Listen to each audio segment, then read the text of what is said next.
Assalamualaikum warahmatullahi wabarakatuh. Alhamdulillahi rabbil alamin wa bihi nasta'in wassalatu wassalamu ala khatamil anbiya'i wal mursalin nabiyina Muhammadin wa ala alihi wa sahbihi ajma'in, amma ba'du. Para penonton, hadirin hadirat yang dirahmati Allah Subhanahu wa taala. Pada malam ini kita akan membincangkan dalam siri kuliah khas kita ini, iaitulah secara ringkas kandungan-kandungan penting ataupun poin-poin penting daripada kitab Hirasah Al-Fadilah, seperti juga yang kita buat dengan kitab Al-Wasail Al-Mufidah lil Hayatis Sa'idah. Majlis ini bukan kita nak baca kitab itu dari baris ke baris, tapi lebih kepada kita mengambil isi-isi penting daripada kitab Hirasat Al-Fadilah. Kitab Hirasat Al-Fadilah ini ditulis oleh salah seorang ulama besar Ahli Sunnah wal Jamaah di zaman kita ini yang telah pun meninggal dunia, iaitulah Syekh Bakar ibn Abdullah Abu Zaid rahimahullahu ta'ala, salah seorang daripada ulama besar ataupun anggota ulama senior Lajnah Kibar Ulama Arab Saudi. Dan beliau juga adalah pengarang kitab yang mungkin banyak orang yang mengaji ilmu agama ni dia pun familiar dengan kitab tersebut, iaitulah kitab Hilyatu Talibil Ilmi, perhiasan penuntut ilmu. Ini pengarang yang sama. Dan kitab yang kita nak baca ini ataupun kita nak bincang isi kandungannya ini membicarakan, tajuknya Hirasatul Fadilah, iaitulah memelihara kehormatan diri, kemuliaan diri. Dan ini di antara tuntutan yang besar dalam agama, maqasid syar'iyah, tujuan Allah Subhanahu wa taala mengutuskan Nabi kita Muhammad sallallahu alaihi wasallam, bahkan para anbiya menurunkan syariat dan hukum hakam, tidak lain tidak bukan di antaranya adalah untuk menjaga dan memelihara kesucian dan kehormatan diri, menjaga dan memelihara maruah keturunan dan nasab, ya. Jadi ini adalah di antara perkara yang sangat dituntut oleh syarak. Namun begitu, inilah juga poin ataupun sudut serangan yang paling besar yang disasarkan oleh musuh-musuh Islam untuk merosakkan umat Islam. Kerana tidak syak lagi jikalau kehormatan diri ini telah tercemar, maka masyarakat juga akan tercemar. Dan Allah Subhanahu wa taala telah menjadikan alam ini dengan sistem. Dan sistem itu jikalau kita ganggu gugat akan merosakkan keharmonian dan kesejahteraan alam. Untuk memelihara dan menjaga keharmonian sistem ini, satu-satunya cara ialah dengan kita patuh dan ikut perundangan yang Allah Subhanahu wa taala telah tetapkan.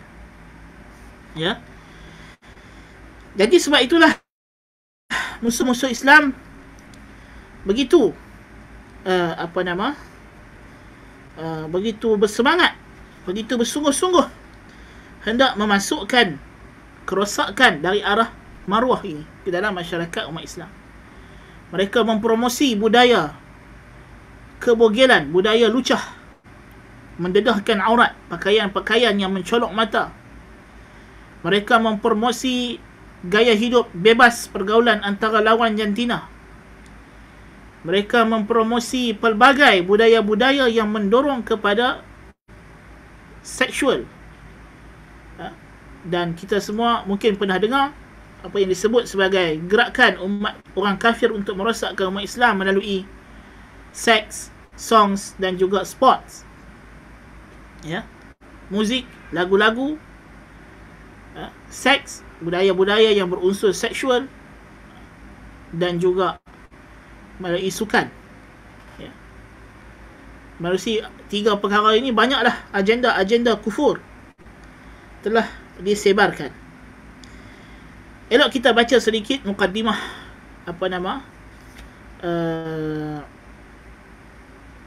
pengarang rahimahullahu ta'ala, ya, dalam kitab beliau ini, di mana dia kata فهذه رسالة بعد بسملة والحمد لله والصلاة والسلام على نبينا محمد وعلى آله وصحبه ومن تبعهم بإحسان إلى يوم الدين. أما بعد، kata Syekh, فهذه رسالة نخرجها للناس لتثبيت نساء المؤمنين على الفضيلة.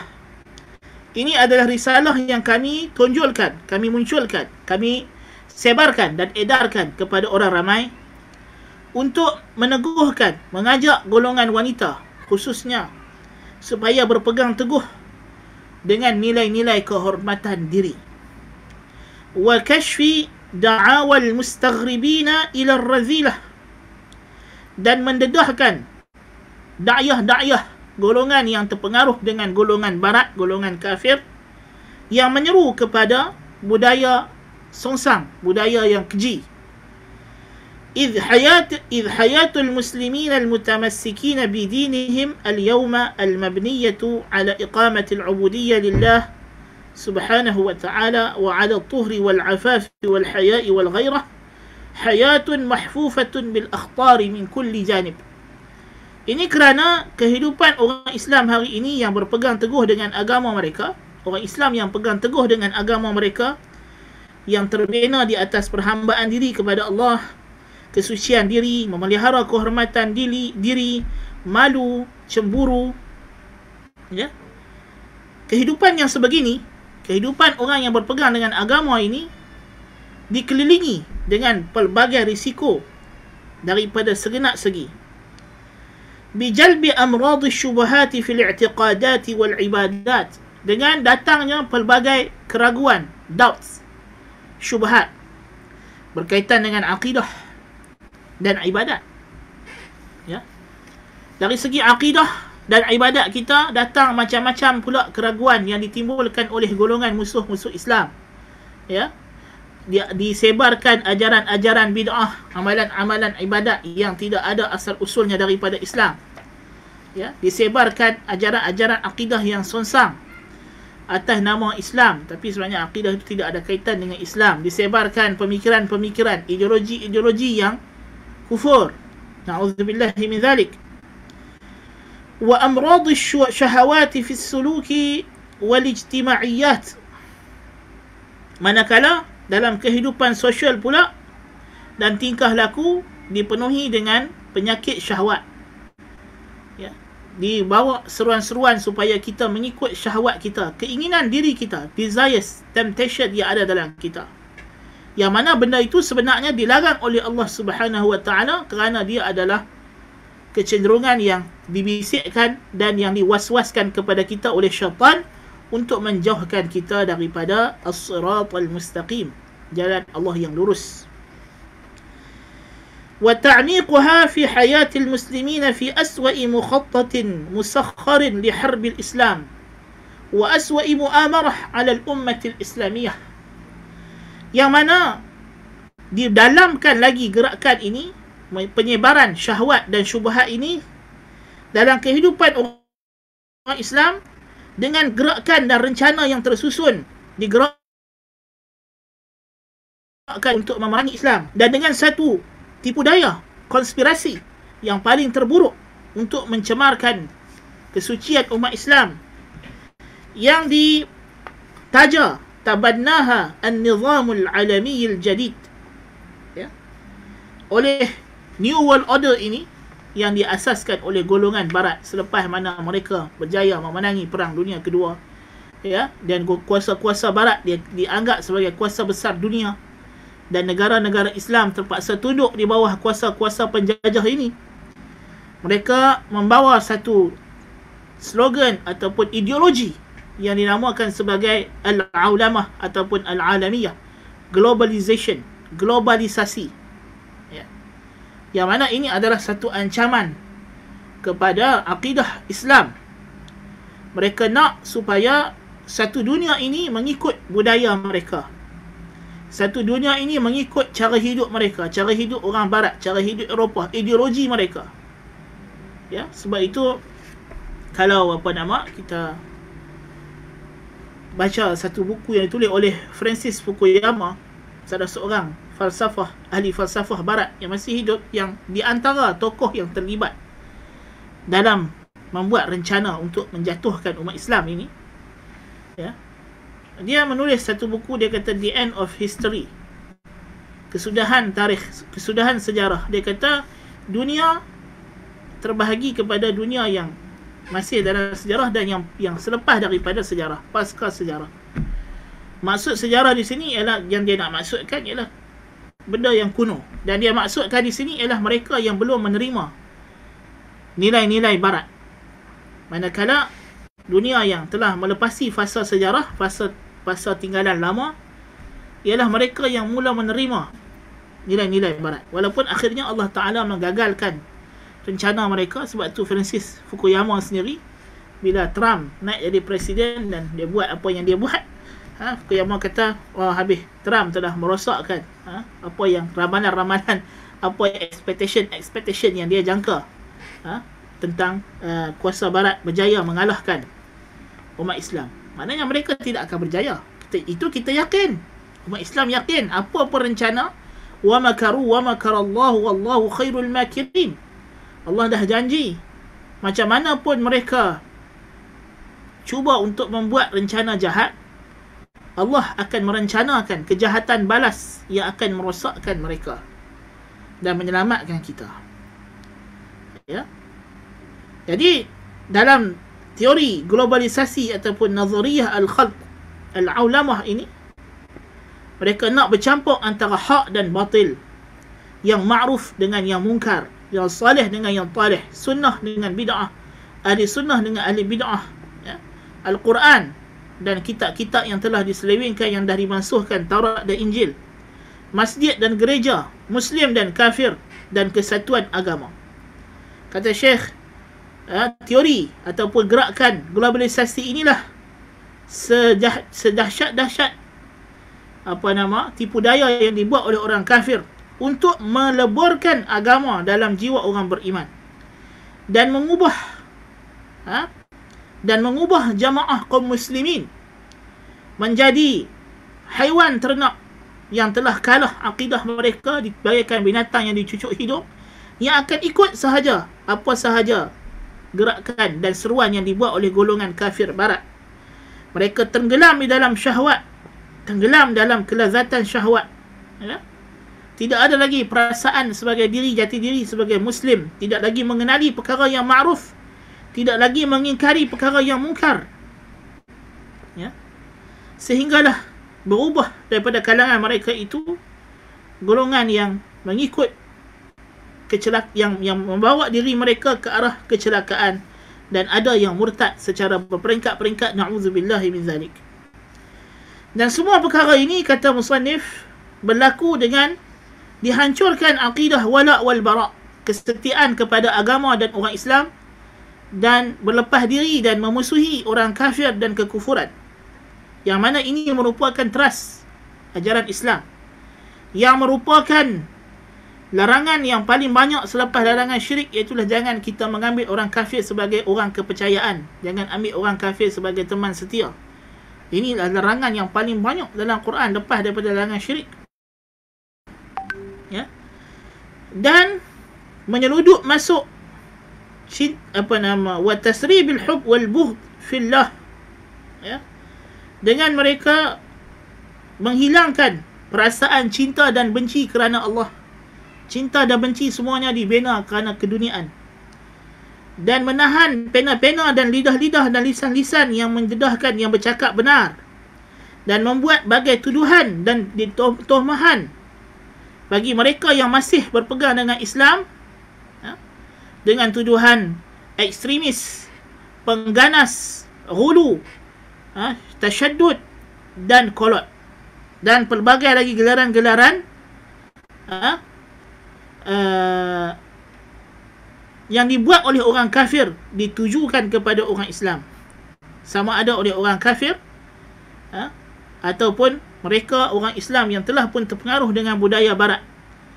Mereka tuduhkan dengan tuduhan-tuduhan ini kepada mereka yang nak berpegang kepada agama Islam yang sahih, yang sesuai dengan ajaran Nabi Muhammad SAW, akan diberi tuhmahan-tuhmahan yang begini sebagai golongan ekstremis, golongan yang kolot, golongan yang tidak mengikut perubahan masa dan tempat kononnya, ya, maka dibuatlah tuduhan-tuduhan yang sebegini rupa yang kita semua telah saksikan. Ya, kalau kita tengok musannif tulis kitab ni tahun bila?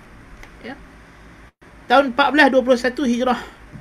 Kita sekarang 1443 dan kita sudah menyaksikan banyak kesan-kesannya. Apa yang beliau nyatakan dalam mukaddimah kita ini telah pun kita saksikan agenda itu sedang bergerak dengan pantas dalam masyarakat kita di Malaysia. Bahkan hari ini di Arab Saudi kita boleh melihat bagaimana golongan ini, ya, begitu gencar menyebarkan ideologi-ideologi kufur, ideologi-ideologi barat, dimasukkan ke dalam pentadbiran polisi-polisi kerajaan Saudi sendiri sudah berubah, ya, menjadi polisi-polisi kebaratan. Kalau dulu wanita-wanitanya begitu terjaga, terpelihara, hari ini sudah terdedah segala-galanya, ya, terbuka segala-galanya. Na'udzubillahi min zalik, ya. Dan kesetiaan kepada umat Islam telah dileburkan dengan mempromosi Islam, kononnya Islam wasati, Islam moderate kononnya. Maka dileburkanlah akidah al-wala' wal-bara'. Hari ini kita tengok di UAE, mereka nak buat rumah Al-Bait Al-Ibrahimi, rumah yang menyatu padukan kononnya Abrahamic religion ataupun Abrahamic faith, agama Yahudi, Islam dan Kristian, akan dibina masjid sebelah menyebelah dengan gereja dan juga sinagog Yahudi. Na'udzubillahi min zalik. Dan semua ini dibuat dengan sokongan ulama-ulama palsu, ya, golongan yang berjubah, bersarung kan, ulama kepalanya berserban, badannya berjubah, dagunya berjanggut. Tetapi bila mereka bercakap dalam bahasa Arab, baca ayat Quran, baca hadis, tetapi maknanya tidak lain tidak bukan hanya mengulang secara mengajuk seperti kakak tua ideologi-ideologi barat, ya, dengan memperdayakan umat Islam, ya. Na'udzubillahi min zalik. Ini berlaku terang-terangan dalam masyarakat di Timur Tengah, dan apatah lagi di Malaysia lebih banyak, lebih awal lagi. Gerakan ini telah bermula sejak daripada zaman penjajahan, ya, penjajah keluar tubuh badan mereka, tetapi roh mereka, ideologi mereka, otak mereka, semuanya sudah disuntik ke dalam masyarakat kita. Na'udzubillahi min zalik, ya. Jadi ini adalah perkara yang jelas akan merosakkan kesucian dan kehormatan diri umat Islam, ya. Mereka melaungkan slogan yang menyesatkan seperti hak-hak wanita, kebebasan wanita, persamaan wanita dengan golongan lelaki dan sebagainya, ya. Sedangkan apa yang mereka nak, apa yang mereka serukan ialah pemikiran-pemikiran yang sangat sakit, yang rosak, ya. Mereka nak menggugurkan pakaian syar'i, hijab yang syar'i, menyebarkan budaya tabarruj dan sufur, dan budaya bogel dan lucah, dan bercampur lelaki dan perempuan, ya. Seolah-olah mereka nak berkata, marilah kemari kamu semua, ambil perempuan-perempuan ini, bogelkan mereka dan gunalah mereka untuk memuaskan syahwat-syahwat kamu, ya. Dan mereka menggunakan pelbagai uslub atau tipu daya yang halus dengan meletakkan bata-bata pembinaan, pencampuran antara gender semenjak daripada kindergarten, sejak daripada taman asuhan kanak-kanak lagi, dalam program-program kanak-kanak, ya. Ini semua dibuat, ya, dengan dicampurkan kononnya pemisahan jantina ini tidak membantu pengembangan pendidikan. Kalau nak budak-budak ni mengaji dengan elok, kena bercampur lelaki perempuan duduk sebelah menyebelah, ya, kena main bertepuk bertampak, ya. Sedangkan ini semua pembohongan, ya. Kalau kita boleh baca dalam satu buku, The Dilemma of Muslim Psychologists, yang ditulis oleh Profesor Dr. Malik Badri rahimahullahu ta'ala, yang mendedahkan bagaimana golongan yang belajar psikologi ini hanya menjadi kakak tua, mengulang sahaja apa yang telah disampaikan oleh tuan-tuan mereka di barat, Yang mana apa yang mereka bawa itu bertentangan dengan ajaran Islam. Tapi mereka promosi kononnya ini adalah kajian psikologi. Mereka tidak pernah mengkaji pun. Ya, kalau mereka kaji pun, kajian mereka hanyalah falasi. Kajian mereka tidak betul. Ya. Ini adalah, kita kata, agenda yang dibawa oleh orang kafir untuk menyesatkan umat Islam. Ya. Jadi sebab itulah kata musannif seterusnya, dia menulis kitab ini dengan mukaddimah dia. Panjang lah mukaddimah permulaan kitab ini. Awal dia tulis kitab ni 1420 Hijrah, cetakan pertama. Ya. Sekarang kita 1443. Ya. 20 tahun yang lalu. Ya. Jadi maknanya kitab ini masih relevan dan sepatutnya dibaca, ya, dan dijadikan panduan oleh umat Islam sepanjang zaman. Ya, masya-Allah. Jadi sebab itulah kita nak kena jelaskan dan dedahkan. Hari ini umat Islam semakin jauh. Ya. Macam anda sebutkan, hari ini sampai ke tahap nak kata jauh tak jauhnya umat Islam. Hari ini ada orang kafir buat lawak jenaka dengan orang Islam. Mereka kata Nabi Muhammad bukan datang di Mekah, tapi di kawasan Petra, di Jordan. Mereka kata inilah sebenarnya tempat Al-Quran turun dan di situlah terletaknya Kaabah. Syubhat. Bukan syubhat pun. Orang kata apa? Pembohongan, atau kalau bahasa utara kata bohong hidup-hidup. Ya. Macam ni pun ada orang Islam boleh gelisah, resah. Mesej dalam kabut, ustaz ni macam mana ni nak jawab ni? La ilaha illallah.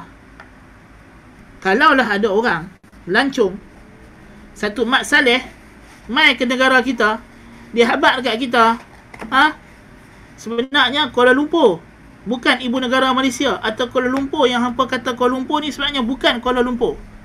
Kuala Lumpur tu kat tempat lain. Ataupun sebenarnya negara yang hampa duduk ni bukan Malaysia. Malaysia tu tempat lain, dia kata. Agak-agak ada ke orang Malaysia akan kelupok mesej Perdana Menteri, kata macam mana kita nak jawab ni, Datuk Seri? Ada orang kata negara kita bukan Malaysia, Malaysia tu negara lain. Agak-agaknya kita sebagai warga negara Malaysia yang lahir duduk di sini akan layan ke syubhat yang macam ni kalau datang? Wallahil azim, syubhat ni tak sempat nak sebut, tak sempat nak lepas daripada mulut si pelancong asing tadi pun.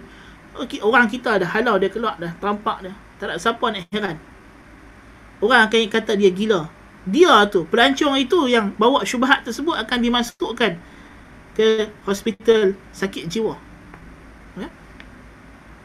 Tiba-tiba, macam mana kita sebagai umat Islam tiba-tiba boleh kelupok, boleh kelang kabut, takut dengan syubhat yang mengatakan Mekah yang sekarang ni bukan Mekah? Adakah jenaka yang lebih teruk daripada ini? Umat Islam jenis apa itu? Tapi itulah realitinya. Nak cerita, nak bak bagi. Itulah realitinya bagaimana betapa jauhnya umat Islam dengan ajaran Islam. Betapa jauhnya umat Islam dengan sirah Nabi mereka Muhammad sallallahu alaihi wasallam. Ya? Ada orang pernah tanya saya, kata ada orang bagi syubhat, ya? Sebenarnya Palestin yang duk berebut orang Islam dengan Yahudi tu bukan dia, bukan Baitul Maqdis yang Nabi Muhammad pergi ke malam tersebut. Kerana Allah Ta'ala sebut dalam Al-Quran, Subhanallazi asra bi'abdihi laylan minal masjidil haram ila al-masjidil aqsa. Masjid Aqsa is the farthest mosque, masjid yang paling jauh. Tuhan tak sebut apa nama masjid. So macam mana kita tahu tu Masjid Aqsa? Adakah begitu? Sampai terang itu umat Islam jadi begitu bodoh? Ini benda yang mutawatir, khabar mutawatir. Kita sudah rosak manhaj epistemologi kita, dah tak ada, dah tak betul. Kita dah tak kenal cara pengambilan ilmu. Kerana syubhat yang jelas mengarut macam ini masih lagi dilayan. Dan orang kafir rasa mereka boleh menyesatkan umat Islam dengan syubhat macam ni. Kerana apa? Kerana mereka tahu ada umat Islam yang memang imannya sudah pun nyawa-nyawa ikan. Ya? Memang ada umat Islam yang sebenarnya iman mereka sudah pun nyawa-nyawa ikan, yang hanya berbaki beberapa syubhat kecil-kecil, syubhat yang bukan syubhat pun sudah cukup untuk mematikan imannya. Na'udzubillahi min zalik. Ya. Syubhat-syubhat yang kecil-kecil macam ni dah tersebar dalam masyarakat. Ya. Hari ni, subhanallah, gejala golongan Muslim cute, Muslim yang perasan comel, yang perasan mereka tu cute, ya, mereka nak bawa versi Islam mereka sendiri, ya, menuduh orang yang berpegang dengan Islam yang sahih sebagai golongan ekstremis dan sebagainya, sedangkan mereka ni wuduk pun belum tentu betul. Na'udzubillahi min zalik. Jadi inilah masalah yang kita hadapi hari ini. Dan fokus perbincangan kita ialah berkenaan dengan menjaga kehormatan dan kesucian diri, terutamanya golongan wanita yang merupakan alat untuk merosakkan manusia secara umumnya dan umat Islam secara khususnya. Sebab itu Nabi SAW pesan, "Ma taraktu fitnatan adarru 'ala ar-rijal min ba'di adarru 'ala ar-rijali minan nisa." Tidak aku tinggalkan satu fitnah pancaroba ujian yang lebih mudarat kepada golongan lelaki selepas kewafatanku selain daripada golongan wanita.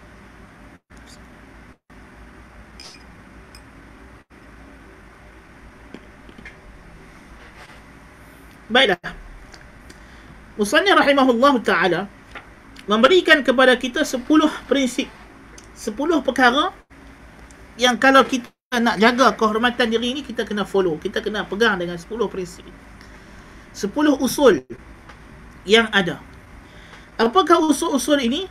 Kita akan baca secara ringkas, kemudian kita akan pergi kepada satu persatu usul ini. Dan insya-Allah kita memang, anda rasa tak akan sempat habiskan perbincangan pada malam ini. Mungkin kita akan sambung pada lain masa. Kita boleh habiskan kalau kita bincang sekadar sebut baca-baca itu boleh, tapi kalau kita nak perincikan secara ringkas mungkin tak cukup masa, ya. Sebab anda tak nak drag kelas kita ni pun lama sangat, sebab kita dah start pukul 9. Ya, mungkin ada orang nak rehat dan sebagainya. Jadi 10 usul ni apa dia? Yang pertama ialah, yang pertama sekali, wajib beriman dengan perbezaan antara lelaki dan perempuan. Apakah perbezaan ni kita akan sebut kejap lagi. Yang pertama, kita kena yakin dan wajib percaya bahawa Allah Ta'ala menciptakan lelaki dan perempuan dengan ciptaan yang berbeza, sifat yang berbeza, ciri-ciri yang berbeza. Berbeza dari segi fisiologi, dari segi fizikal, dari segi mental, dari segi psikologi, ya, berbeza. Yang kedua, usul yang kedua ialah berpegang dengan al-hijabul am, hijab yang umum, penghalang yang Allah letakkan antara lelaki dengan perempuan secara umum, daripada segi menjaga aurat, menjaga pergaulan, menjaga pandangan, dan macam-macam yang kita akan perincikan. Yang ketiga, al-hijabul khas, hijab yang khusus, iaitulah tata cara berpakaian yang telah disyariatkan untuk lelaki dan perempuan. Yang keempat, al-qararu fil bait, tetap tinggal di rumah kecuali kalau ada keperluan yang mendesak dengan syarat-syarat tertentu. Asal orang perempuan, syarat suruh duduk di rumah. Yang kelima, kewajipan percaya bahawasanya bercampur secara lawan jantina tanpa ikatan hubungan mahram itu adalah haram dari segi syarak. Yang keenam, perbuatan tabarruj, mendedahkan perhiasan, dan sufur, mendedahkan aurat, adalah haram. Dan yang ketujuh, menjauhi sebab-sebab yang membawa kepada zina, kerana Allah Ta'ala bukan sekadar mengharamkan zina, bahkan dia berfirman, bahkan Allah Ta'ala memerintahkan supaya larangan itu datang dengan la taqrabuz zina, jangan kamu menghampiri zina, ya, bukan sekadar larangan jangan berzina, tetapi jangan menghampiri zina. Yang ke-8, perkahwinan sebagai mahkota maruah diri. Perkahwinan adalah salah satu jalan terbesar untuk menjaga kehormatan diri. Tapi perkahwinan saya tidak cukup kalau tidak ada yang lain-lain yang kita sebut ini. Tapi perkahwinan adalah di antara paksi yang utama dalam perkara ini. Yang ke-9, bila dah kahwin, dapat anak, kena didik anak-anak dengan didikan tarbiyah Islamiah. Dan yang ke-10 yang terakhir ialah al-ghairah. Perasaan cemburu mesti ada. Cemburu di sini maknanya rasa cemburu bila melihat isteri, pasangan, suami melakukan perkara-perkara yang haram. Mesti kita cemburu dan cegah. Ya. Inilah 10 usul yang dibawakan oleh musannif rahimahullahu ta'ala dalam kitab beliau, yang kalau kita nak menjaga diri kita, menjaga kehormatan kita, terutamanya golongan wanita, maka kena ikut 10 perkara ini. Baiklah, kita pergi yang pertama. Beriman dengan perbezaan di antara lelaki dengan wanita. Perbezaan di sini ialah perbezaan di antara lelaki dan wanita dari segi jasad, fisiologi, fizikal, ma'nawiyah, dalaman, yani psikologi, mental, berbeza. Wasyar'iyah, dan hukum hakam syara'. Thabidatun qadran wa syar'an wa hissan wa aqlan. Perbezaan ini memang thabit, memang ada, memang wujud secara qadar, takdir Allah Ta'ala dalam ciptaannya dan pada hukum hakam syariatnya. Dan ia boleh dirasai secara fizikal dan juga difahami secara akal. Benda yang logik bahawa ada perbezaan di antara male dengan female, jantan dengan betina, zukur dengan inath, lelaki dan perempuan. Ini adalah fitrah ciptaan Allah Ta'ala dalam kejadian alam ini seluruhnya. Bukan manusia saja. Jin ada jantan betina, tumbuh-tumbuhan ada jantan betina. Bukan kata haiwan, ya. Sebahagian tumbuh-tumbuhan ada pokok jantan, pokok betina, macam kurma, ya. Ada kurma jantan yang tak berbuah tapi dia mengeluarkan bunga. Ada kurma betina yang berbuah dan bunga kurma jantan melekat dekat dia, lalu dia yang akan berbuah. Tumbuh-tumbuhan, hadirin hadirat sekalian, ada jantan betina. Maknanya Allah Subhanahu wa ta'ala memang dah wujudkan alam ini dengan sistem tersebut. Alam dunia ini begitu. Maka manusia ada lelaki, ada perempuan. Allah Ta'ala berfirman dalam surah An-Najm ayat 45, wa annahu khalaqa az-zawjayn adh-dhakara wal-untha, dan bahawa dialah yang mencipta dua pasang, lelaki dan perempuan, jantan dan betina, ya? Male dan female. Ini adalah sunnatullah, dan begitulah yang Allah Ta'ala kehendaki alam ini. Alam ini ada makhluknya yang bernama jantan, lelaki, dan ada makhluknya yang bernama betina, perempuan. Dan kedua-duanya ini berbeza dari segi fungsi, tugas. Mereka di dalam alam ini berbeza, ya. Walaupun kedua-dua mereka ini berkongsi secara asas pada tugas asasi, iaitulah firman Allah, وَمَا خَلَقْتُ الْجِنَّ وَالْإِنسَ إِلَّا لِيَعْبُدُونَ. Tidaklah aku ciptakan jin dan manusia melainkan supaya mereka beribadah kepadaku semata-mata. Ya, betul. Allah Subhanahu wa ta'ala ciptakan, ya, manusia, jin dan manusia. Tak kiralah jin lelaki atau perempuan, manusia lelaki atau perempuan, tujuannya adalah liya'budun, untuk mengabdikan diri, untuk memperhambakan diri, mentauhidkan Allah Subhanahu wa ta'ala. Ini secara asas, ya, ini secara asas. Tetapi di sana ada juga perbezaan. So, walaupun wanita dan lelaki berkongsi dari segi ubudiyah, perhambaan diri, tauhid, i'tiqad, hakikat keimanan, menyerah diri kepada Allah, ganjaran, pahala dan dosa tidak dibezakan antara lelaki dan perempuan. Orang lelaki buat amal soleh dapat pahala, orang perempuan buat amal soleh dapat pahala. Orang lelaki buat dosa dapat dosa, orang perempuan buat maksiat pun dapat dosa. Tidak ada perbezaan dari segi jantina. Galakkan dan kegerunan, larangan juga sama. Orang lelaki juga disuruh taat kepada Allah, orang perempuan juga disuruh taat kepada Allah. lelaki dilarang derhaka kepada Allah, orang perempuan juga dilarang derhaka kepada Allah. Secara umumnya, pensyariatan terhadap hak-hak sebagai manusia dan kewajipan-kewajipan sebagai manusia adalah sama, adalah berkongsi antara lelaki dengan perempuan, sebagaimana firman Allah Ta'ala, وَمَا خَلَقْتُ الْجِنَّ وَالْإِنسَ إِلَّا لِيَعْبُدُونَ, kita bacakan tadi dalam surah Az-Zariyat ayat 56, dan firman Allah, مَنْ عَمِلَ صَالِحًا مِنْ ذَكَرٍ أَوْ أُنْثَى وَهُوَ مُؤْمِنٌ فَلَنُحْيِيَنَّهُ حَيَاةً طَيِّبَةً, dalam surah An-Nahl ayat 97. Barang siapa yang melakukan amalan salih daripada kalangan lelaki atau perempuan dan dia orang yang beriman kepada Allah, maka kami akan berikan dia kehidupan yang baik. Dan firman Allah, وَمَنْ يَعْمَلْ مِنَ الصَّالِحَاتِ مِنْ ذَكَرٍ أَوْ أُنْثَى وَهُوَ مُؤْمِنٌ فَأُولَئِكَ يَدْخُلُونَ الْجَنَّةَ وَلَا يُظْلَمُونَ نَقِيرًا. Barang siapa yang beramal soleh dalam kalangan lelaki dan perempuan dan dia orang yang beriman, maka merekalah yang akan masuk ke syurga dan tidak akan dizalimi walaupun sedikit pun. Ini dari segi persamaan. Namun begitu, hikmah Allah Subhanahu wa Ta'ala menuntut supaya adanya perbezaan antara dua jantina ini dari segi kejadian dan ciptaan, kerana perbezaan tujuan tertentu, ya. Kerana ada fungsi, tugas yang berbeza antara lelaki dengan perempuan.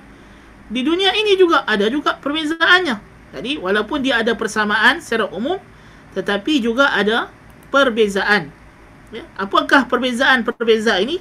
Yang paling ketara iaitulah dari segi kemampuan. Orang lelaki dan perempuan ada kemampuan yang berbeza. Orang lelaki tidak boleh mengandung dan melahirkan anak. Orang perempuan yang boleh mengandung dan melahirkan anak. Orang lelaki yang ada kemampuan untuk melakukan kerja-kerja berat, buruh-buruh kasar. Orang perempuan tidak ada kemampuan setahap itu, ya. Kalaupun dia paksa diri dia, itu akan jadi sukar dan susah, ya.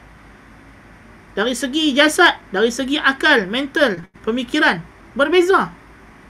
Sebab itulah Nabi SAW sifatkan golongan wanita sebagai naqisatu aqlin wa din, kurang akal dan agama. Kurang akal di sini bukan kurang cerdik, bukan tak bijak, bukan kurang IQ, tetapi orang perempuan kurang ketegasan. Emosinya lebih halus, lebih lunak, lebih mudah tersentuh, lebih sensitif berbanding orang lelaki.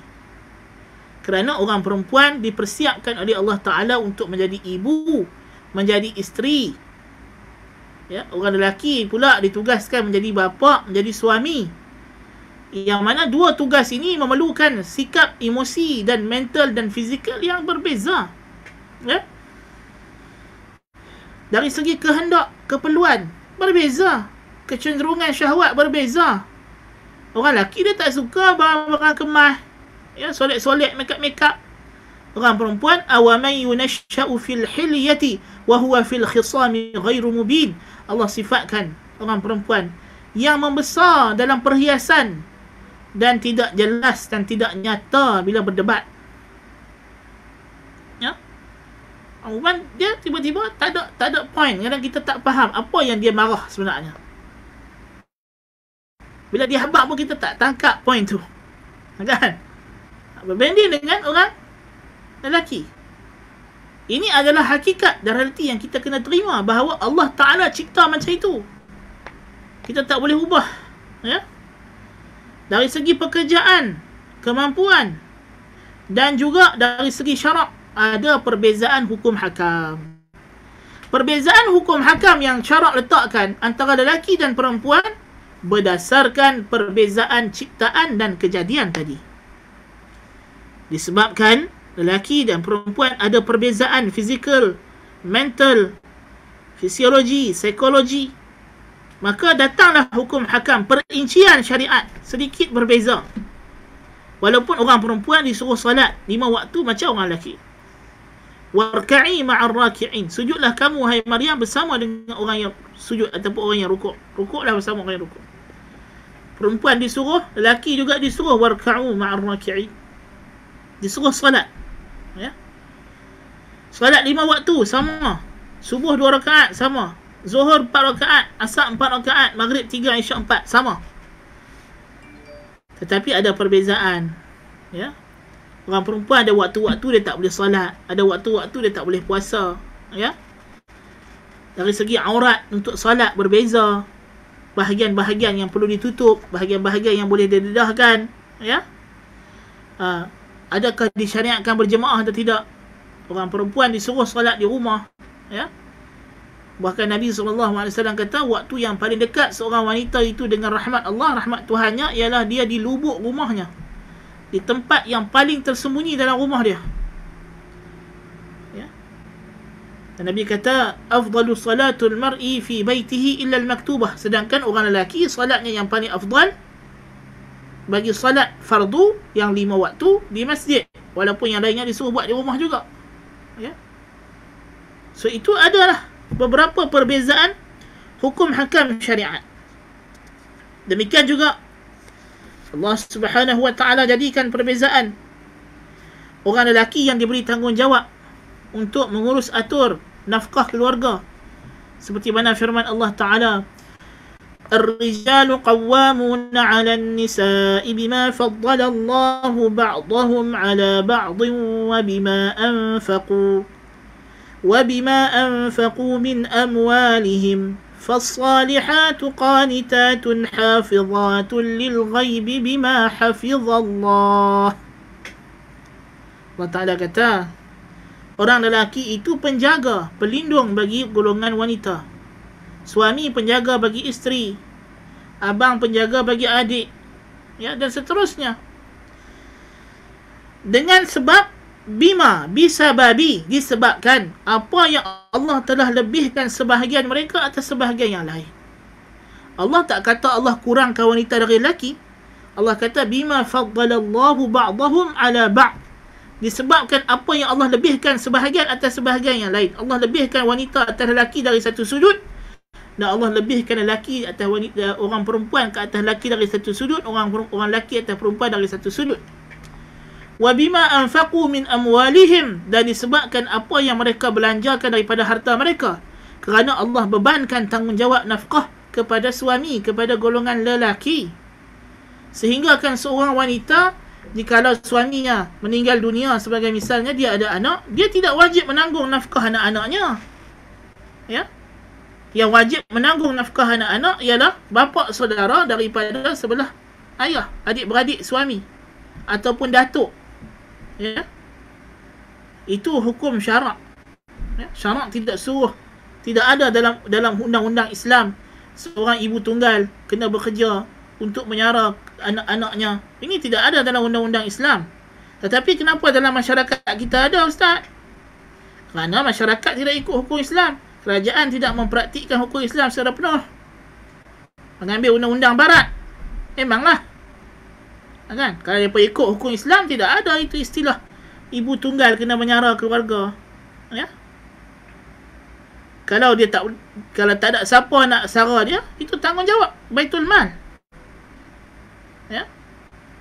Tidak ada kewajipan seorang ibu tunggal nak kena keluar percaya kerja untuk sara anak-anak dia. Ini Allah Ta'ala tak pernah suruh, Islam tak pernah seksa wanita macam ini. Ya. Ini adalah penyiksaan. Atau dia masuk TV merambu, menangis, air mata meleleh. Sedangkan kalau mereka berpegang dengan hukum Allah Ta'ala, adakah begitu? Sama sekali tidak. Kan? Allahul Musta'an.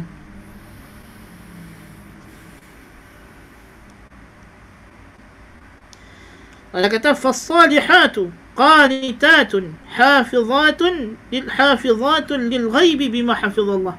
Maka wanita yang saleh itu ialah yang sentiasa taat kepada Allah, menjaga secara ghaib apa yang Allah pelihara. Ini ketika mana suami mereka tidak ada di rumah, mereka menjaga kehormatan diri mereka dan kehormatan suami mereka. Jadi Allah pesan, suami kamu keluar pergi kerja, kamu di rumah jaga. Ya. Dan Allah akan tanya, seperti mana Allah tanya suami tentang tanggungjawabnya kepada isteri, Allah akan tanya golongan wanita tentang tanggungjawabnya terhadap rumah suaminya. Wal mar'atu ra'iyatun fi baiti zawjiha wa hiya mas'ulatun anhu. Wanita itu adalah penjaga rumah suaminya dan dia akan ditanya di akhirat tentang perkara tersebut. Orang perempuan tak akan ditanya, hang masuk pejabat lewat, hampir macam mana hang layan bos hang dekat pejabat.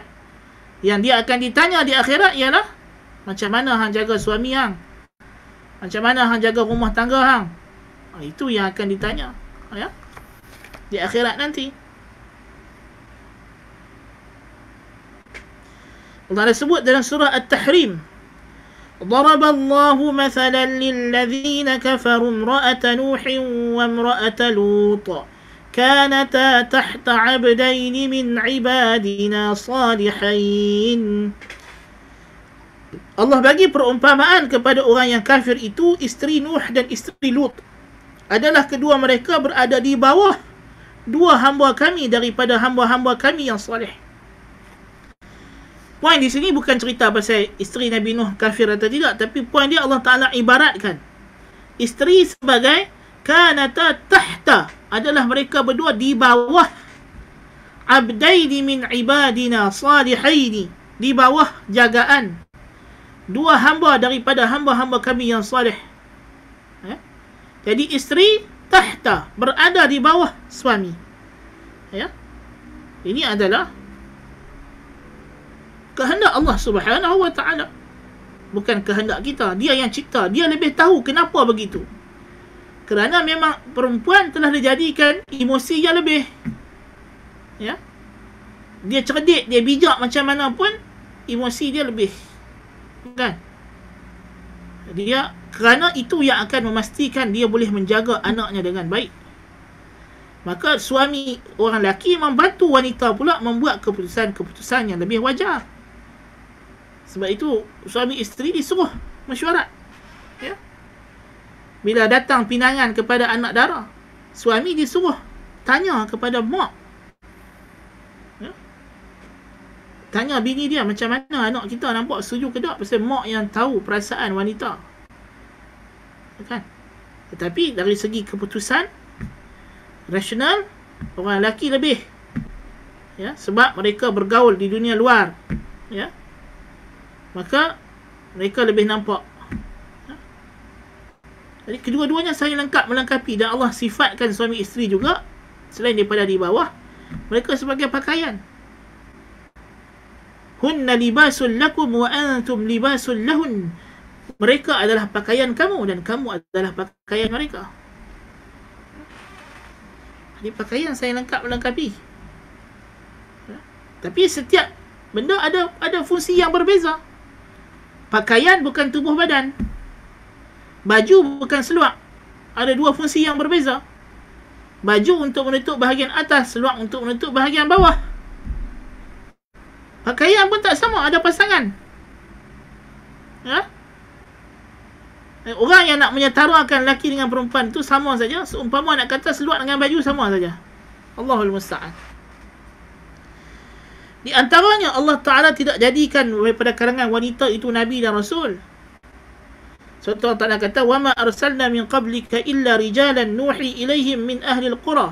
Tidaklah kami utus sebelum kamu, wahai Muhammad, melainkan golongan lelaki yang kami wahyukan kepada mereka daripada penduduk kampung Qura. Tidak ada Rasul wanita. Walaupun ada khilaf berkenaan dengan Nabi, tapi Rasul tidak ada, sebab Rasul akan memimpin umat. Nabi boleh jadi dia tak ada umat, dia hanya dapat wahyu untuk diri dia sendiri.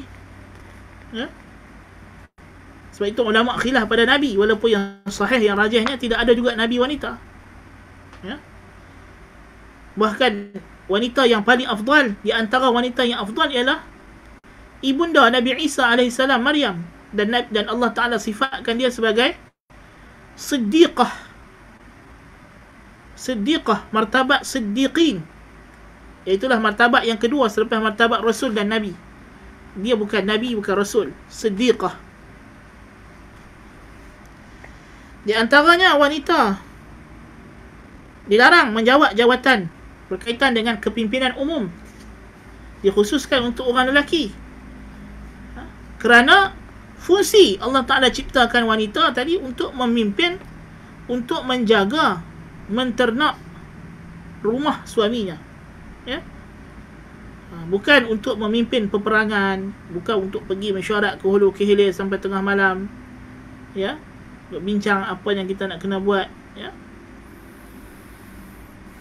Demikian juga ada hak-hak hukum hakam pewarisan yang berbeza, kerana berbeza tanggungjawab, ya. Orang perempuan, lelaki, adik-beradik, lelaki dan perempuan mewarisi harta bapa mereka. Lelaki dapat 2 bahagian, perempuan 1 bahagian. Kerana walaupun perempuan dapat 1 bahagian, duit dia tidak akan terjejas. Dia bukan nak kena belanja apa. Kalau dia belum berkahwin, yang nak kena tanggung nafkah dia abang-abang dia ni.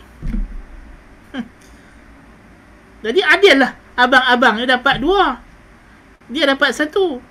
Dia 1 bahagian, bubuh-buah bantai sampai mati duit tu di situ. Bukan dia nak kena belanja apa pun, kan? Dia nak apa, dia minta ke abang-abang, adik-beradik lelaki dia yang akan tanggung nafkah dia, kan? Jadi hukum hakam itu berbeza. Memang wujud perbezaan hukum hakam. Jadi apa faedah yang kita dapat dari segi perbezaan hukum hakam ini? Yang pertama, kita kena beriman dan menyerah diri dan terima bahawasanya memang Allah Ta'ala ciptakan lelaki dan perempuan berbeza. Bukan sahaja dari segi kejadian ciptaan, ditegaskan lagi dengan pensyariatan hukum hakam yang berbeza supaya bersesuaian dengan perbezaan ciptaan itu, ya. Sebab itulah Allah Ta'ala kata walaysa dzakaru kal untha, dan tidaklah lelaki seperti wanita. Tidak sama, tak boleh sama. Yang kedua, tidak boleh bagi lelaki atau perempuan bercita-cita, berkeinginan untuk menjadi sebaliknya, untuk dapat yang ada di pihak sebaliknya. Orang lelaki dilarang bercita-cita untuk mendapat apa yang orang perempuan dapat. Dilarang untuk bercita-cita menjadi seperti perempuan. Dan orang perempuan dilarang bercita-cita nak apa yang orang lelaki ada. Seperti mana firman Allah Azza wa Jalla dalam surah An-Nisa ayat 32, وَلَا تَتَمَنَّوْا مَا فَضَّلَ اللَّهُ بِهِ بَعْضَكُمْ عَلَى بَعْضٍ لِلرِّجَالِ نَصِيبٌ مِّمَّا اكْتَسَبُوا وَلِلنِّسَاءِ نَصِيبٌ مِّمَّا اكْتَسَبْنَ وَاسْأَلُوا اللَّهَ مِن فَضْلِهِ إِنَّ اللَّهَ كَانَ بِكُلِّ شَيْءٍ عَلِيمًا. Dan janganlah kamu berangan-angan, bercita-cita akan apa yang Allah telah lebihkan dengannya sebahagian kamu atas sebahagian yang lain. Bagi lelaki ada bahagiannya daripada apa yang mereka usahakan, dan bagi wanita ada bahagiannya juga daripada apa yang mereka usahakan. Dan mintalah kepada Allah daripada anugerahnya, sesungguhnya Allah Maha mengetahui. Jadi Allah Ta'ala kata, kenapa kamu jangan bercita-cita dengan apa yang aku dah bagi kepada lelaki, apa yang aku dah bagi kepada perempuan. Ingat, Allah yang Maha mengetahui segala sesuatu. Dia yang paling tahu. Hampa tak tahu. Tugas hampa sebagai hamba, sebagai makhluk, menyerah diri kepada keputusan Allah Azza wa Jalla. Dan sebab nuzul ayat ini ialah kerana Ummu Salamah radhiyallahu anha bertanya kepada Rasulullah sallallahu alaihi wasallam, "Ya Rasulullah, orang lelaki pergi berperang, dapat harta rampasan perang. Kami perempuan tak pergi perang, tak dapat harta rampasan perang. Tapi bila mereka dapat 2 bahagian, 2 kali ganda." Walaupun bukan semua keadaan. Ada keadaan yang lelaki dan perempuan akan dapat sama rata pun ada. Ya. Bahkan ada keadaan yang orang perempuan, kalau dia pewaris perempuan seorang, dia akan waris semua harta. Ya. Tapi di sini Allah dah kata jangan. Hukum hakam yang Allah dah letak itu yang berbeza, kamu kena patuh. Kerana kamu tidak tahu apa kebaikan dan hikmah di sebalik perkara tersebut yang Allah Ta'ala tahu. Ya. Dan yang ketiga, faedah yang ketiga, jikalau ini adalah larangan yang sarih daripada Al-Quran dengan nas yang jelas, dari sekadar bercita-cita sahaja, berkeinginan untuk jadi seperti lelaki, berkeinginan dapat apa yang orang lelaki dapat, dan lelaki juga dilarang berkeinginan dapat apa yang orang perempuan dapat, pun dilarang. Teringin pun tak boleh. Apatah lagi kalau sampai ke tahap membawa gerakan agenda women empowerment kononnya, nak menyamaratakan gender lelaki dan perempuan. Ini tentulah lebih-lebih lagi dilarang dan lebih kufur dan lebih menjelas melawan ayat Al-Quran tadi. Na'udzubillahi min zalik. Jikalau disamakan lelaki dan perempuan, akan rosaklah alam ini. Kerana Allah dah tak jadikan sama. Macam kita kata tadi, kalau ada orang kata baju dengan seluar sama saja, habis ikut lah. Akan ada orang pakai baju di kepala, ada orang bubuh seluar di kepala, baju di kaki. Ya. Kalau orang kata api dengan air sama saja, maknanya lepas ni kalau dahaga minum langgah api, langgah batu bara. Ya. Allahul musta'an. Benda yang dah jelas berbeza, kita kena mengaku, kita tak boleh paksa. Ya. Anggota tubuh badan kita ni, Allahu akbar kabira, Allah ciptakan dengan fungsi yang berbeza, dengan kedudukan yang berbeza. Mata untuk melihat tempatnya di sini. Hidung untuk menghidu dan tarik nafas di sini. Mulut di sini. Telinga di sini. Kedudukan wajah ini, anggota yang ada di wajah ini, kedudukannya berbeza kerana berbeza fungsi. Ya. Kalau kita nak paksa satu orang, kamu jangan tengok dengan mata, tapi kamu kena tengok dengan telinga, boleh? Tak boleh. Sebab Tuhan dah cipta mata untuk tengok, telinga untuk dengar. Kalau dia buatlah macam mana pun, wujudkan satu gerakan menuntut supaya disamaratakan mata dan telinga. Kita banyak nak pitau. Di barat macam-macam lah ni. Di barat sekarang sampai ada orang mendakwa kata dia anjing. Pukul 8 pagi sampai pukul 5 petang pergi kerja jadi manusia. Balik rumah pukul 5, pakai macam anjing, duduk macam anjing, makan makanan anjing. Dan sekarang mereka dah ada grup minta hak asasi mereka sebagai manusia anjing. Na'udzubillah min zalik. Bahkan lebih teruk lagi, ada yang mengaku jadi sayok pun ada. Dia anggap diri dia sebagai brokoli pun wujud di barat. Ada orang tua bangka dah umur dah kedut-kedut dah kulit pun, menyangka, mendakwa, menganggap dirinya sebagai bayi, nak pakai lampin, nak minum susu botol, nak duduk, nak tidur dalam cradle di barat. Na'udzubillah min zalik. Kerosakan yang begitu dahsyat, ya. Sampailah mereka tak tahu diri mereka manusia ke binatang. Na'udzubillah min zalik. Ya. Jadi mana nak beritahu lepas ni ada gerakan menuntut supaya melihat dengan telinga, mendengar dengan mata, mana kita tahu? Tak mustahil. Syaitan akan sesatkan manusia sesat-sesatnya. Wallahu yuridu an yatuba alaikum wa yuridu alladhina yattabi'una ash-shahawati an tamilu mailan 'azima.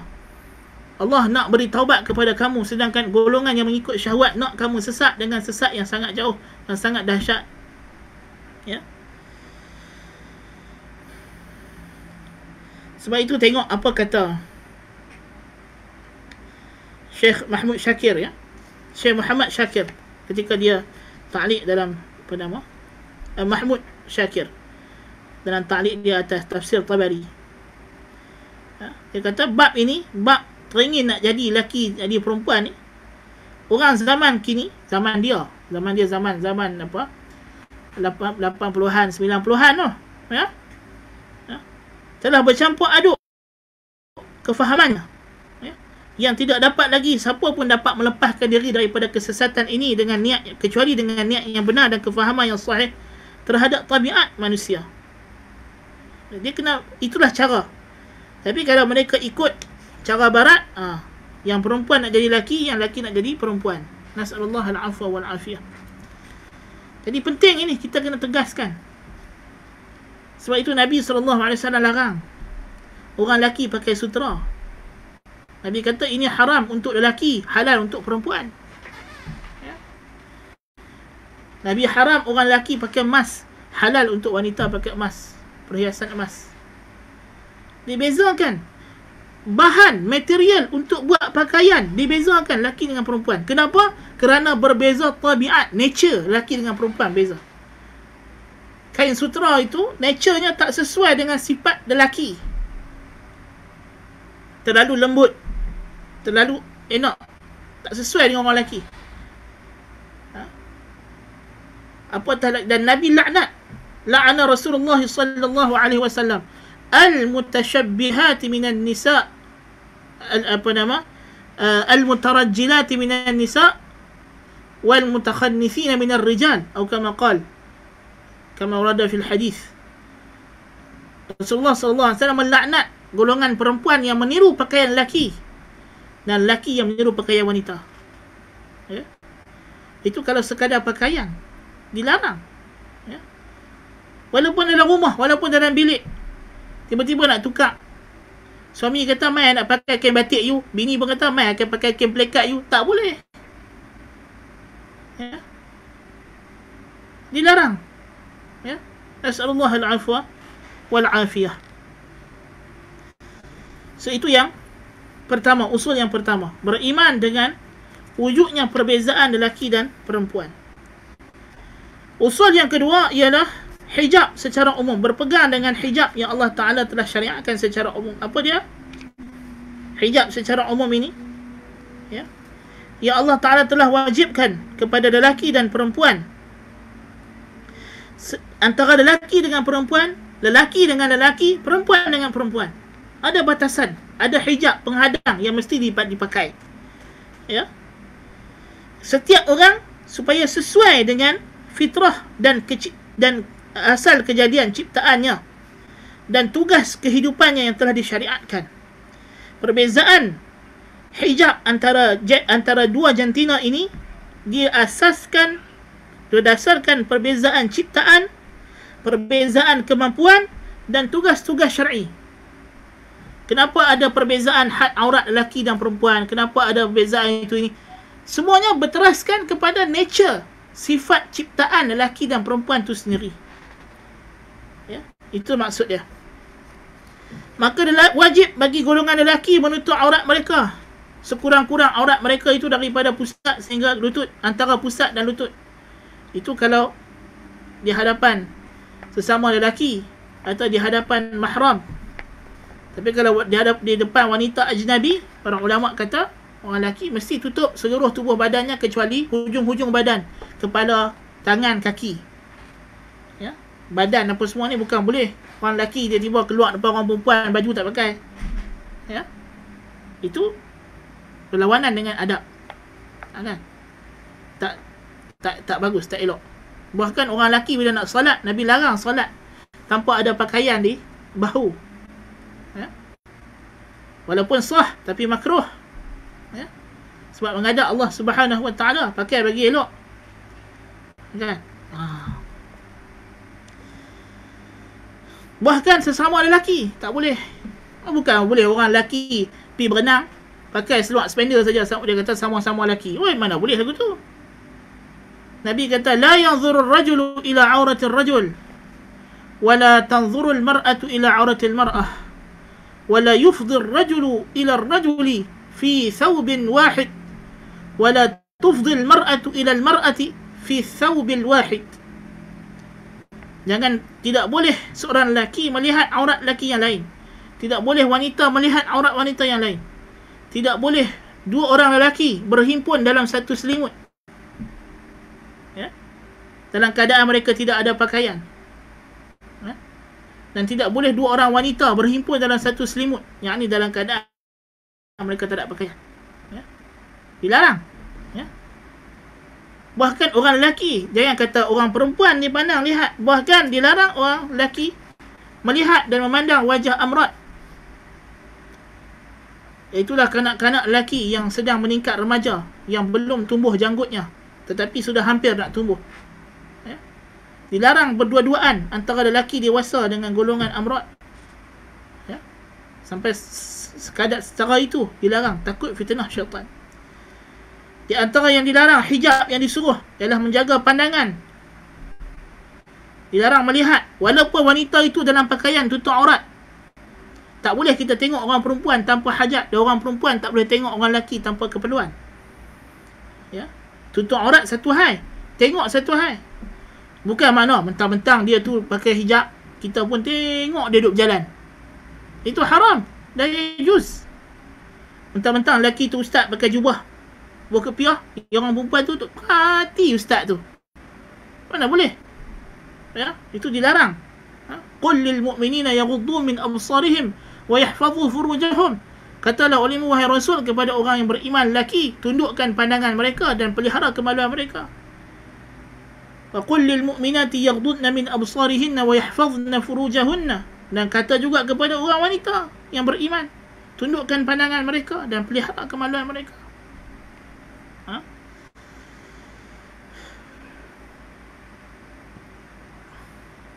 Bahkan dilarang, makruh seorang lelaki duduk seorang diri pun. Orang lelaki dan perempuan, kita duduk seorang-seorang pun makruh kita tidak menutup aurat langsung. Macam-macam keadaan lah. Syaitan boleh goda buat benda-benda yang tak elok. Ya. Dilarang tadi orang lelaki tiru pakaian perempuan, orang perempuan pakai pakaian lelaki. Dilarang duduk berdua-duaan tanpa adanya mahram antara lelaki dan perempuan. Ditanya kepada Nabi SAW, afara'aita al-hamwa, bagaimana dengan ipar dua ya Rasulullah, adik-beradik suami mai rumah? Nabi kata, al-hamwul maut, ipar dua itu lagi mati. Nabi kata, itu lagi teruk, lagi bahaya. Na'udzubillahi min dhalik.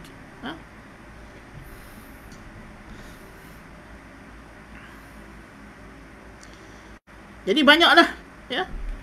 Orang lelaki dilarang melabuhkan pakaian sampai bawah buku lari, tapi orang perempuan disuruh labuhkan supaya menutup tapak kaki. Jangan sampai tapak kaki mereka terbuka bila berjalan, sebab tapak kaki aurat, ya.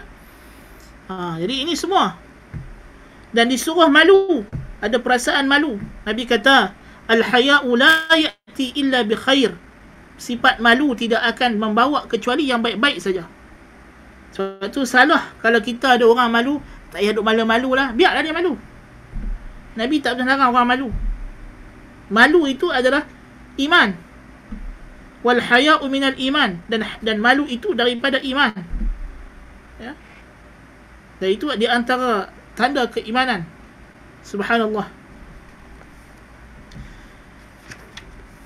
Jadi ini adalah yang berkaitan dengan hijab secara umum.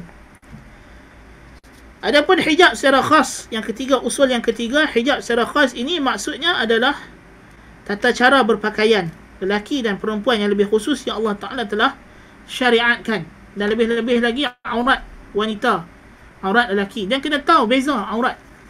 Aurat dalam salat, aurat di luar salat, aurat depan mahram, aurat depan ajnabi, aurat sesama wanita muslim, aurat depan wanita kafir. Ini semua perlu dijaga. Orang kita hari ini, mereka hanya belajar tentang aurat dalam salat, tapi mereka tak belajar aurat di luar salat. Tapi kalau rujuk kepada kitab Fiqhul Manhaji masalahnya, diterangkan. Kitab Fathul Qaribul Mujib diterangkan apa dia batas-batas aurat bahagian tubuh badan yang kena tutup di luar salat ketika berhadapan dengan lelaki ajnabi.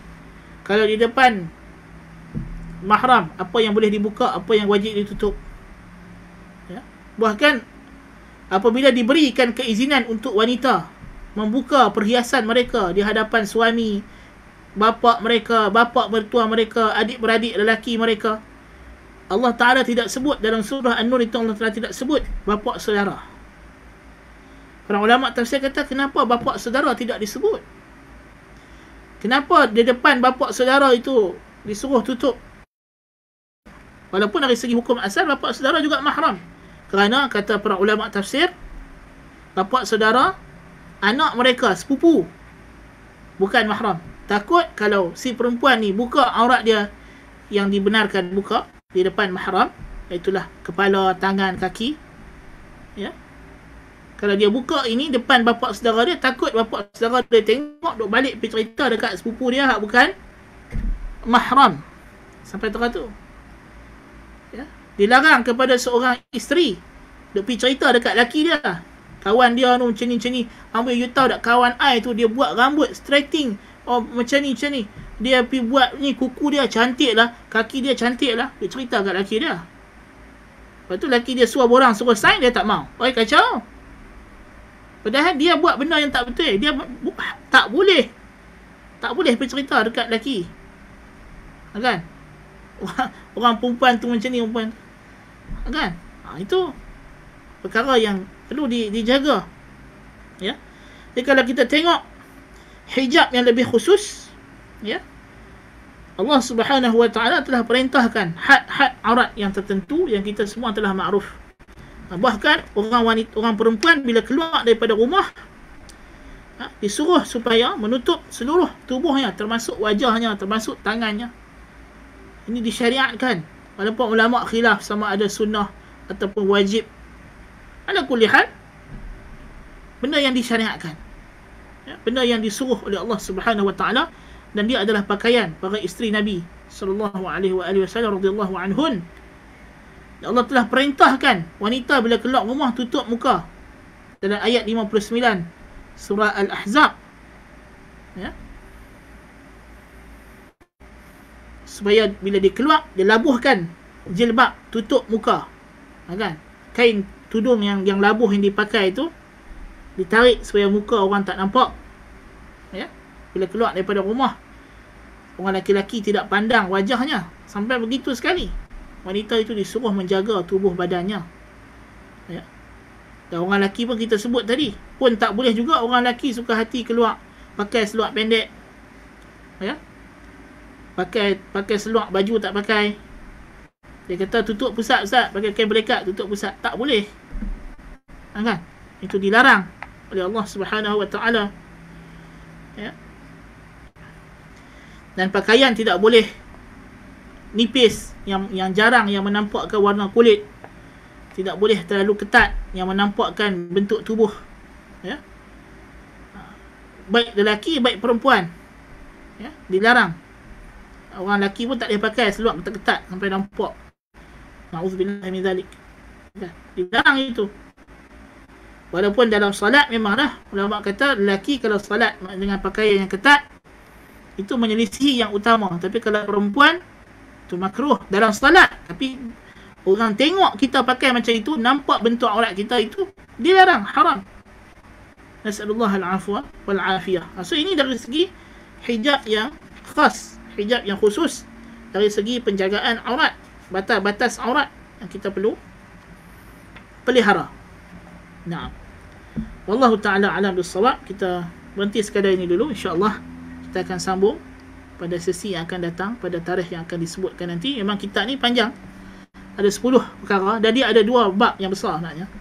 Bab pertama 10 benda ni, kemudian bab yang kedua dia ada cerita pasal masalah gerakan feminisme, gerakan liberal yang merosakkan golongan wanita, ya. Itu mungkin kita perlu beberapa siri untuk kitab ini. Wallahu a'lam. Kalau pihak penganjur ada masa, kita akan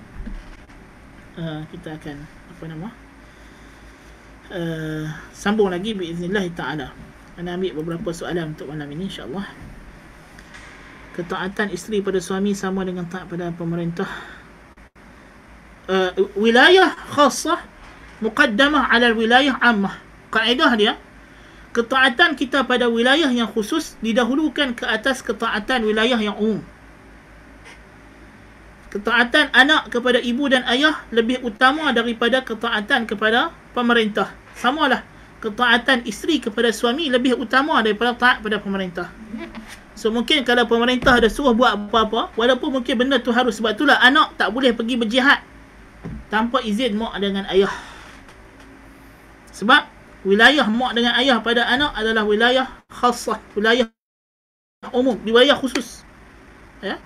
So isteri pun sama, ya.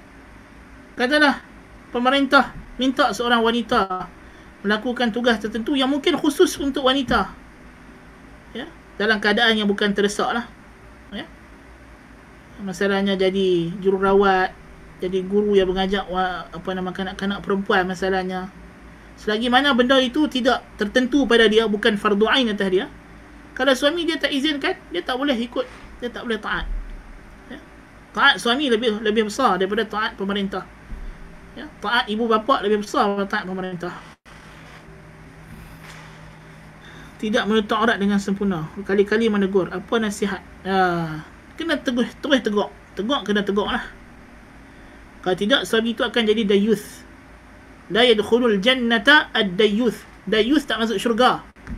Apa itu dayuth? Orang lelaki yang biar bini dia buat maksiat. Dia pula pergi beli baju. You pakai macam ni baru cantik. You pakai tudung tak cantik, dia kata. Dia pula jadi dayuth. Na'udzubillah min zalik. Ya, so dia kena terus nasihat dan doa. Nasihat dan doa. Kalau dia bersungguh-sungguh, insya-Allah Allah Taala akan bantu. Allah akan bantu. Bersukan tertutup sesama mereka dengan pakaian yang sesuai untuk menutup aurat depan sesama wanita, dan tempat itu aman daripada dicerobohi oleh orang yang bukan ni, tak ada masalah. Tetapi asalnya Nabi larang orang perempuan membuka pakaiannya di luar daripada rumah suaminya. Tak boleh lah orang perempuan, ya, salin pakaian di luar pun lagi tak boleh, Nabi tak bagi.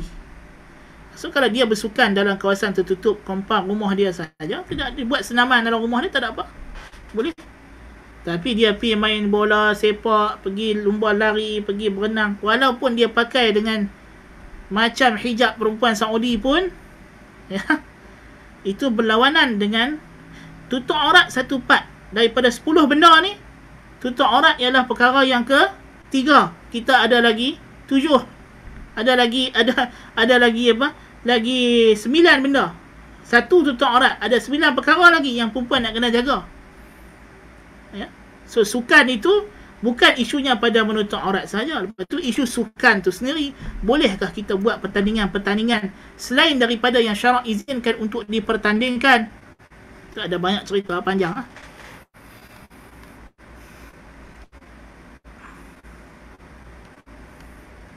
Kain batik di Kelantan. Kalau kain batik tu memang kain batik yang khusus untuk lelaki. Baju batik masalahnya. Itu cerita lain. Itu memang dia khusus untuk lelaki. Itu balik kepada uruf. Assalamualaikum. Perempuan jadi hakim tak boleh.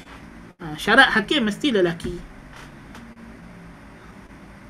Kenapa dulu Arab Saudi melarang wanita mandul kata untuk menjaga daripada terdedah kepada perkara-perkara yang berlawanan dengan syarak. Kerana bila perempuan bawa kereta itu, dia boleh jadi dia akan musafir tanpa mahram. Ada, tapi benda tu ijtihad. Benda itu ijtihad. Dia bukan benda qat'i. Dia bukan benda yang qat'i, ijtihad. Dan benda tu boleh berubah. Boleh berubah mengikut keadaan semasa. Itu adalah ijtihadiyah, bukannya qat'iyah. Islam dah seperti wanita dalam untuk keluar rumah. Seperti yang dipraktikkan di Taliban di Afghanistan. Ya, apa yang Taliban buat, kita bukan setuju dengan semua Taliban itu. Ada benda yang kita tak setuju. Tapi apa yang Taliban buat itu adalah hukum hakam yang disetujui oleh semua mazhab, oleh semua aliran Islam. Tidak ada khilaf dalam masalah tersebut. Ya.